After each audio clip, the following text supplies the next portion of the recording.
Surprise. It's the late stream. On tonight's show, Inauguration Surprise. Now, live to you from Brooklyn, it's the late stream. With Brett. With Brett. Hey everyone, welcome to the late stream tonight. I am Brett Savaglio. It is Tuesday night. I hope you had a good Martin Luther King Day weekend. I sure did. I hope that you're all rested up and ready for what is the last week of President Obama's presidency. That's right. This Friday is Donald Trump's inauguration. It's slated to be an exciting event, although I was looking on the forecast and looks like there's a chance of showers for the night of the inauguration. Everyone really still has no idea what to expect from Donald Trump's inauguration.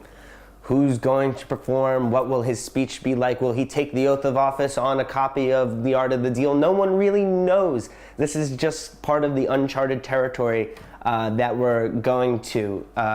It should be an exciting day. Donald Trump is going to give his inaugural speech, which is hotly anticipated. He's writing it himself, so it certainly should make some headlines anytime he says anything. But what is still unclear is who exactly is performing at this inauguration. You might know that we covered this before in an episode called Inauguration Sad. You might be able to find it in the list of videos here. Oh, while I have you, make sure to hit subscribe here. We're trying to get a lot more subscribers. Please help us out. But a lot of people don't know who's going to play. Sure, there are more people slated than last time. So you have Jackie Machado, who's going to sing the national anthem. If you don't know that name, it's not your fault. She's the season 5 runner-up from America's Got Talent. Big stars. Also performing though, Toby Keith, country star musician who actually came out on the internet and defended his decision to play at the inauguration, although I don't think anyone was expecting defense from him. Also playing Three Doors Down. That's right, your favorite band from middle school, Three Doors Down, is going to be there. I'm hoping that they play Kryptonite, because that's the only song that I know that they play. Also performing are the Rockettes. Not without any controversy, though. You might have seen that a number of Rockettes have decided to not perform. First of all, I don't even understand. I've never seen the Rockettes. I'm Jewish, so I've never been to the Christmas Spectacular. Although I wonder if they do like a Jewish section now. That's a whole nother. We'll wait till the next year's war on Christmas before we tackle that one. But are they just gonna get up and dance? Is it just gonna be like, all right, Three Doors Down, and now the Rockettes, and they just do the leg thing? Because that's really the only thing that I know that they do. So if someone could tell me what the Rockettes actually are going to do at the inauguration before Friday, I'd love to know. Also on the bill is a Mormon choir. Also had a similar issue as the Rockettes. A few members of the choir not wanting to perform for Donald Trump.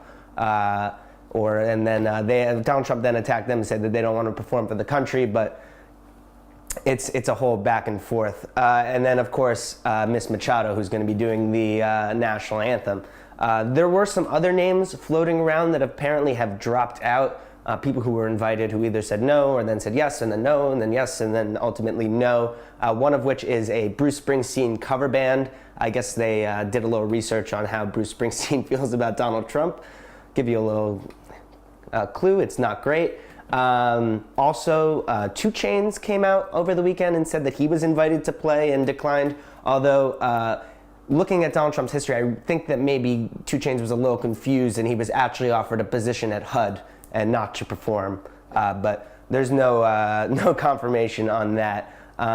So the inauguration will be filled with many of Donald Trump's adoring fans who are going to be descending upon the Capitol to see him speak and sworn in as president.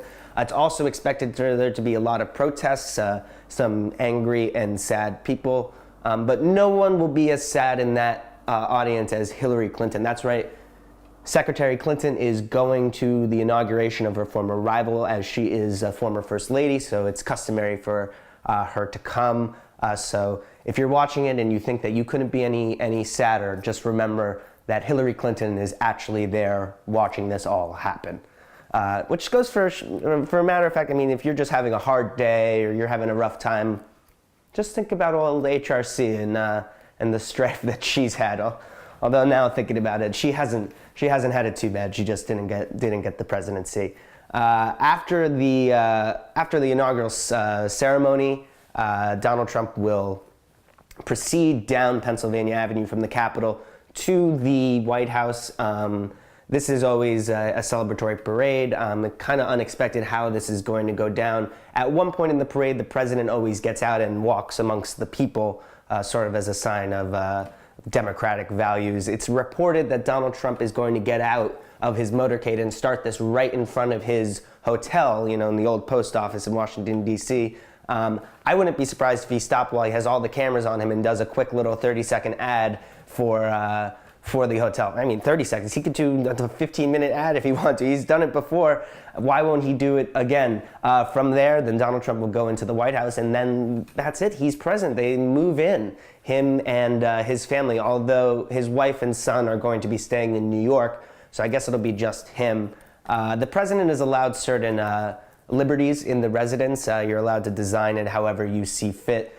So looking at Trump's aesthetic, we should expect for everything to be gold in the new White House residence. So golden couches, golden refrigerator, golden shower. He's going to have it all there. But we're really going into uncharted territory here. I don't know what to expect from this Friday. I think that it's going to be fascinating to watch. A lot of people I know are saying that they are not going to watch it all. If you are one of those people and you are not watching on Friday, I invite you to just watch the late stream all day Friday. You can watch our entire backlog, another reason to subscribe. And that should be a good way to follow along without following along. But I myself, I'm going to be watching because I'm just fascinated by what is going to happen. Anything's possible at this point. But we'll be back Thursday with another episode, our last episode of the Obama years, and then the late stream will enter the Trump era. So we'll see you Thursday for our next show, and then it's on to uncharted territory. So we'll see you Thursday. Have a good night. Thanks for watching.